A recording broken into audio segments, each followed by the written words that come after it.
যারা সাহিত্য চর্চা করেন তারা কম বেশি সবাই হয়তো জানেন এই লাইনটি কে লিখেছেন।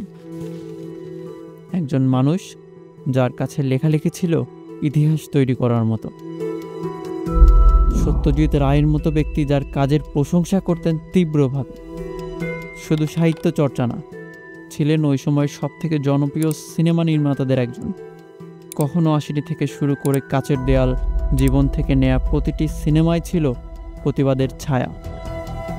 তিনি ছিলেন এক চেন স্মোকার, যিনি একাধিকবার রক্তকাশি নিয়েও থামেননি। ক্যামেরার পেছনে দাঁড়িয়ে যুদ্ধের সত্যকে তুলে ধরেছেন। ফরাসি নিউ ওয়েভ আর সোভিয়েত সিনেমা তাকে শেখায় প্রতিবাদ শুধু মিছিল না, প্রতিবাদ হতে পারে সিনেমাও। আজকের গল্প এমনই এক ব্যক্তিত্বকে নিয়ে। আজকের গল্প জহির রায়হানকে নিয়ে। এই মানুষটিকে নিয়ে কথা বলতে গেলে একটা প্রসঙ্গ সবচেয়ে বেশি সামনে আসে। সেটি হলো এই মানুষটিকে আসলেই নিখোঁজ হয়েছিলেন নাকি ছিল অন্য কোনো ষড়যন্ত্র। জহির রায়হান তার জীবনে বিভিন্ন পেশায় জড়িয়েছিলেন। লেখক থেকে শুরু করে সাংবাদিকতা, রাজনীতিবিদ, মুক্তিযোদ্ধা, এমনকি ছিলেন একজন ফিল্ম মেকারও। জহির রায়হান জন্মগ্রহণ করেন ১৯৩৫ সালের ১৯ আগস্ট। ছোটবেলা থেকেই তার চিন্তাভাবনা ছিল অন্যদের থেকে আলাদা। কেমন জানি অন্যায় বা দুর্নীতি তার কাছে সহ্য হতো না।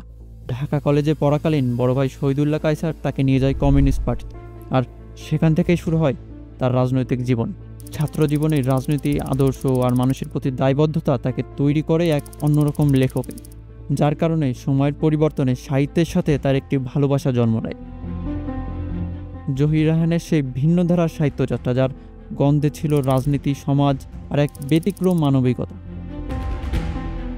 এটি তো কেবল শুরু ছিল।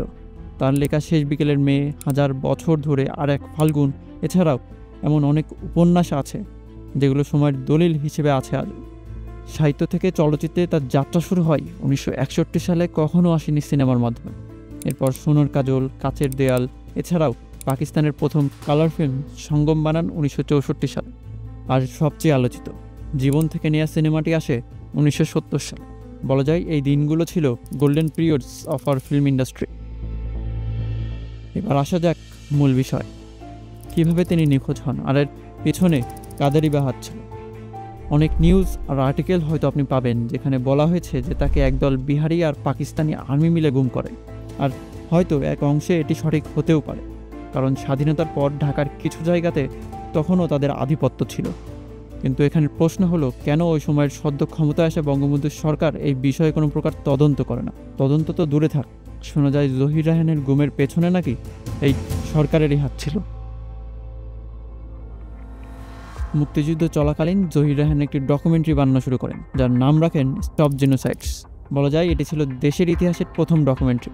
এটি বানানোর উদ্দেশ্য ছিল ওই সময় পাকিস্তানি বাহিনীর অত্যাচার আর দেশের অবস্থা সবার সামনে তুলে ধরার জন্য। ১৯৭১ সালের ১৭ ডিসেম্বর বাংলাদেশ স্বাধীন হতেই জহির রায়হান ঢাকায় ফিরে আসেন, কিন্তু ফিরে এসেই শোনেন তার বড় ভাই শহীদুল্লাহ কায়সার ১৪ ডিসেম্বর থেকে নিখোঁজ। এই ঘটনা তাকে গভীরভাবে নাড়িয়ে দেয়। ভাইয়ের খোঁজে ছুটতে ছুটতেই জড়িয়ে পড়েন বুদ্ধিজীবী হত্যাকাণ্ডের পেছনের সত্য উন্মোচনের কাজে। একে একে তিনি সংগ্রহ করতে থাকেন সব প্রমাণ, যার ভিতরে ছিল মুক্তিযুদ্ধ চলাকালীন বহু নেতার মুখোশ খোলার মতো দলিল। এসব তথ্য নিয়ে তিনি ঘোষণা দেন ৩০ জানুয়ারি প্রেস ক্লাবে এক বিশেষ শোয়ের মাধ্যমে সব প্রকাশ করবেন। কিন্তু ঠিক তার আগেই ৩০ জানুয়ারি সকালে এক ফোন কল আসে কাইলতলির বাসায়। বলা হয় তার বড় ভাই মিরপুরে বন্দি, বাঁচাতে হলে এখনই যেতে হবে। জহির রওনা হন মিরপুরের দিকে, কিন্তু সেখানেই শেষবারের মতো দেখা যায় তাকে। তিনি আর ফিরে আসেননি, আর সেসব দলিল যা প্রকাশ হলে কেঁপে উঠতে পুরো দেশ, সেগুলো সবই হারিয়ে যায় অন্ধকারে।